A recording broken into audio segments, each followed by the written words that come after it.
full time tonight in Ontario, and it's Toronto FC 2 pulling off the absolute shocker.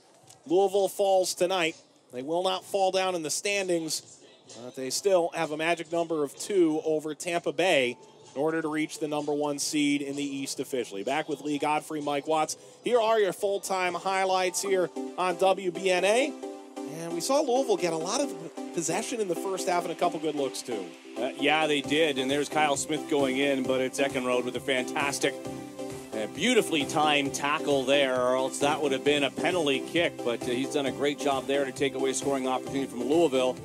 And Toronto FC, too, you know, had some good opportunities. Paco Craig there giving the ball away, intercepted. And luckily for Louisville City that this is not taken advantage of there, as it is Johnson with the left footer puts it wide to the net. More opportunities here from Louisville City. Up top for Brian Ombie, and that is just a fantastic save from Cavalluzzo.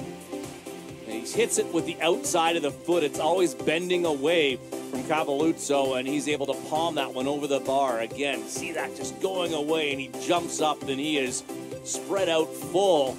And what a great save. That could be Save of the Week honor, and so could this one here. De Silva gets up, and Greg Ranjetsing, just a beautiful diving save as well to his right to get a palm on it. Another look as De Silva finds a little bit of space, and Ranjetsing gets his fingertips on it to stop a goal.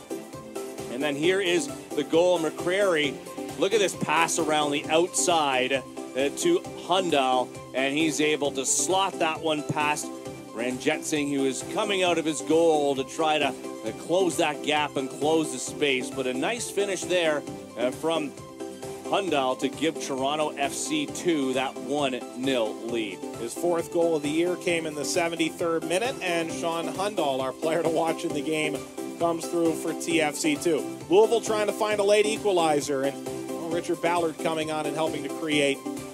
Louisville would struggle to find that finishing touch.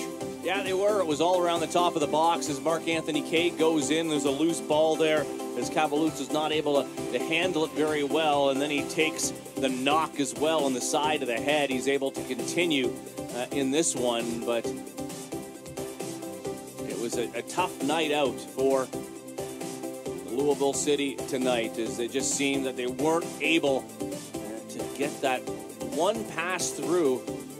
They had a couple of chances on set pieces tonight, and Ombie's goal called back on an offside, which I thought was a good goal. And in the end, Paco Craig gets his 2nd yellow card for that, and then he's shown the red.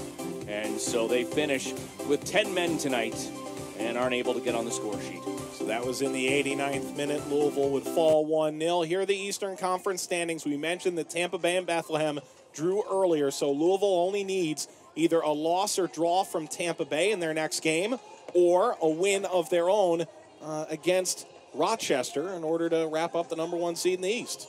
Yeah, so it's all coming down to these final matches of the season, and really to decide where you are going to be in the playoffs. The Tampa Bay Rowdies sitting in that 4th spot right now, so you see those top 4 all getting to host a playoff game to start the run for the USL Championship. Rochester #5, they're the next opponent for Louisville City. Let's take a look at the MagnaWave save of the match.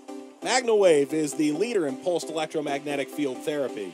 And it was a beauty by Greg Ranjetsing off of the free kick by Aiden Daniels. It is Daniel De Silva that gets up, but Ranjetsing is up to the task, diving out and getting his fingers on it to keep that one from going in the back of the net. So that your MagnaWave save of the match. And don't wait until Louisville comes back to Slugger Field in October on the 7th to see the team. Watch them on WMYO. 6:05 start, an hour early, September 30th, as they take on 5th place Rochester Rhinos. So Louisville City falls on the road tonight in Toronto. They had their chances. They could have clinched the #1 seed in the East, but it wasn't meant to be. For Lee Godfrey, Gage Tillotson, Dean Nevins, our entire team, Mike Watts saying so long. Ranjetsing, several big saves, but it wasn't nearly enough Sean Hundall's 4th of the year, and the 73rd is the difference. Toronto shocks Louisville and finishes 1-0. Good night.